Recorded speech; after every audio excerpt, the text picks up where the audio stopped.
Please subscribe and don't forget to press the bell icon to get notified whenever we upload a new video. Last year, during the rainy season, at this very spot, we kicked off a comparo shootout between the business luxury sedans, the A6, the E-Class and the 5 Series.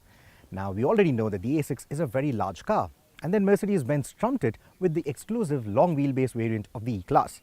So you see, both those cars put a lot of pressure on BMW. Now, if BMW would have responded with a roomier 5 Series, probably that car wouldn't be a driver's delight like it is today. So BMW decided to take a two-pronged approach. They decided to let the 5 Series B maintain its character and then created a roomier sedan, a roomier variant, which is this, the 6 Series GT.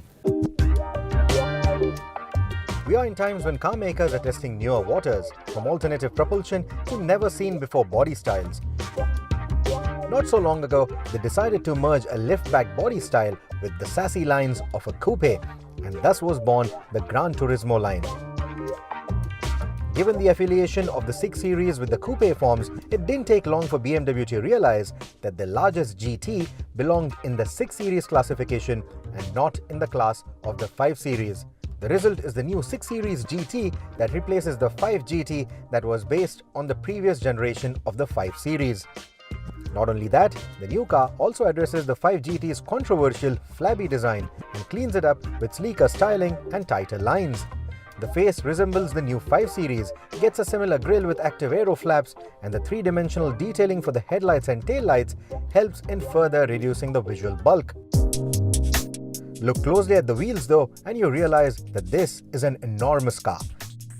Even the 18-inch rims are dwarfed by the car's size, and the distance between the front and rear wheels, otherwise known as the wheelbase, is quite large.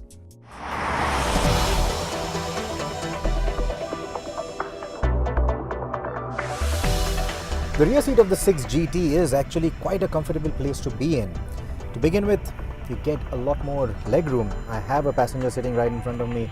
The seat is extended quite a bit backward, and still I have plenty of space for my feet, for my knees.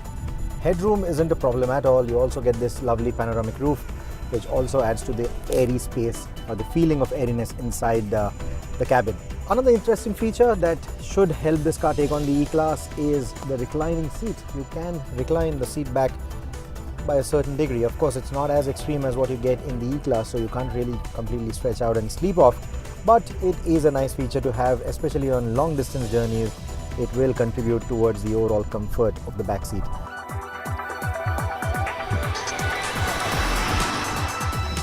The dashboard, in typical BMW design, is upright and tilted towards the driver.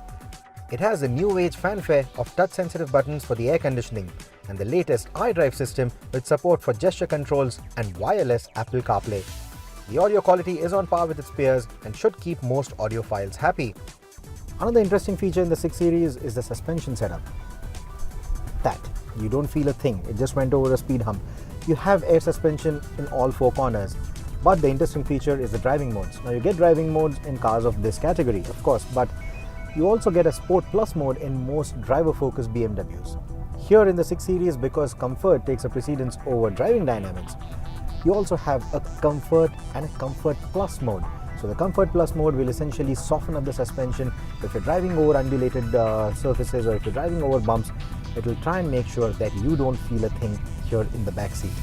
And that's, I think, a very good thing to have. During our tests, the 6 GT 630i returned an overall fuel economy of 7.93 kilometers to a litre, while highway runs in Eco Pro mode averaged at about 10.63 kilometers to a litre. With a tank capacity of 68 litres, that translates to a driving range of 540 to 720 kilometers on a full tank, which is quite good for a petrol tourer. Like most new BMW cars that have a 30i suffix, this badge 2 points towards a 2-litre 4-cylinder engine under the hood. It's a petrol motor, and in this particular car, it puts out a little under 260 PS of power and churns out a healthy 400 Newton meters of torque. Now, unlike the older BMW cars that had a 30i suffix, the engine in this particular car isn't very vocal about its potential. It makes its nice whiny sound only at the top revs, and that is where it will put a smile on any petrol head's face. Lower down, it isn't very vocal, it's quite muted. 0 to 100 claims BMW comes in about 6.3 seconds. In our test, we did it in about 6.7 seconds. But the more interesting fact is, we also tried this test with a full house and with all their luggage. And guess what the time was? 6.9 seconds, only 0.2 seconds slower with a full house. So in terms of performance, this little 2-litre 4-cylinder engine is quite impressive.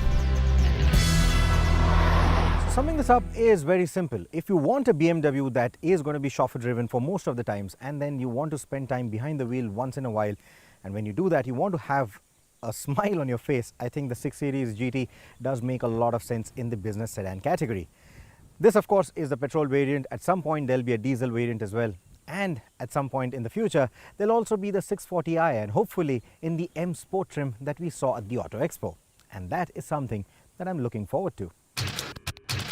Well, that was the last story from us on this week's episode of Overdrive. But remember, we like to hear from you, so send us your feedback, comments as well as suggestions on Twitter, on Facebook, or even on our YouTube channel. If you haven't subscribed just yet, do so. We'll see you next week. Until then, goodbye and many thanks for watching.